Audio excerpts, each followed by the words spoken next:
आदरणीय दर्शकों, आप सबको नमस्कार। आज मैं आपको हिंदी के एक शब्द क्यों, जिसको अंग्रेजी में वाई कहते हैं, इसके महत्व को 3 महान व्यक्तियों के उदाहरण दे करके समझाने की कोशिश कर रहा हूँ। इस क्या ने करा कमाल, बहाया ज्ञान का खाल भाइयों, बहाया ज्ञान का खाल। क्योंकि चक्कर में जो फंस गया, उठे उसके झाल भाइयों, उठे उसके झाल। आदरणीय दर्शकों, क्यों एक बहुत ही महत्वपूर्ण शब्द है, और जो व्यक्ति इसके चक्कर में फंस जाता है उसका उत्तर ढूंढने के लिए उसके झाल उठती हैं।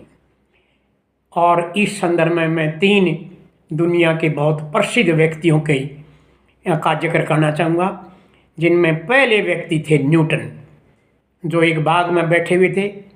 उन्होंने पेड़ से एक सेब को गिरते हुए देखा। उसके दिमाग में एक प्रश्न आया कि ये जो सेब है ये नीचे क्यों गिरा, ऊपर क्यों नहीं गया। इसका उत्तर ढूंढने में उसकी झाल उठी और उसने इस प्रश्न का उत्तर देने के लिए जो परिणाम उसके सामने आए, तो उन्होंने लॉ ऑफ ग्रेविटेशन थ्योरी बनाई, लॉ ऑफ ग्रेविटेशनल थ्योरी बनाई, गुरुत्वाकर्षण का सिद्धांत बनाया। इनका जन्म 4 जून 1643 को हुआ और इनकी मृत्यु 31 मार्च 1727 को हुई।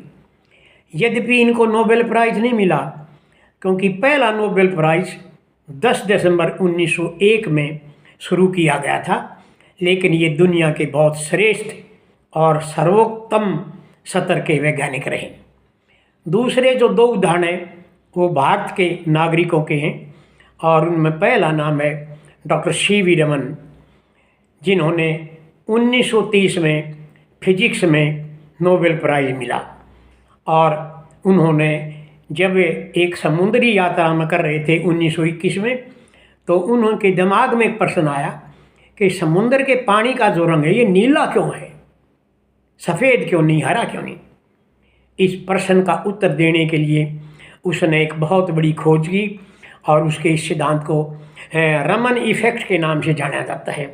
और वो आज हमारे देश के बहुत बड़े वैज्ञानिक कहे जाते हैं, जिनका जन्मदिन 7 नवंबर को आने वाला है। और इस दिन को चिंतनशील खरावर समिति एक विज्ञान प्रदर्शनी के रूप में मनाएगी, जिसमें अड़ोस पड़ोस के अनेक स्कूलों को आमंत्रित किया गया है, और एक बहुत बड़े वैज्ञानिक को भी इसमें भाग लेने के लिए, मुख्य अतिथि बनने के लिए आमंत्रित किया गया है।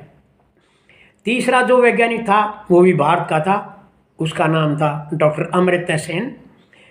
वे जब छोटे बच्चे थे तो वे बंगाल में अपने कमरे में पढ़ रहे थे, अध्ययन कर रहे थे, तो झांकी खिड़की के अंदर से उसने देखा कि कुछ आदमी भूख के कारण तड़प कर मर रहे हैं, क्योंकि उन दिनों में 1943 में एक अकाल पड़े हुआ था। और उसके दिमाग में ये प्रश्न आया कि ये जो आदमी है ये क्यों मर रहे हैं, हमारे परिवार से या हमारे रिश्तेदारों में तो कोई ऐसा नहीं मर रहा। इस प्रश्न का उत्तर ढूंढने के लिए उसने अनथक मेहनत की, और उसने एक पुस्तक लिखी जिसका नाम था वेलफेयर इकोनॉमिक्स। इसके आधार पर उसको 1998 में दुनिया का वही सर्वश्रेष्ठ नोबेल प्राइज़ मिला।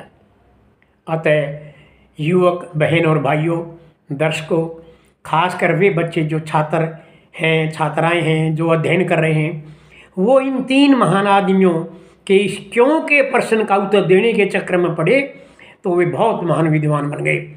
इसलिए मैं आपसे हाथ जोड़कर अपील करता हूँ कि आप भी अपने अड़ोस पड़ोस में, अपनी जगह, व्यक्तियों के व्यवहार में कोई ऐसा परिवर्तन देख रहे हो कि आपके दिमाग में ये प्रश्न पैदा होता है कि ऐसा क्यों हो रहा है, आप उसका उत्तर ढूंढने का प्रयास करो।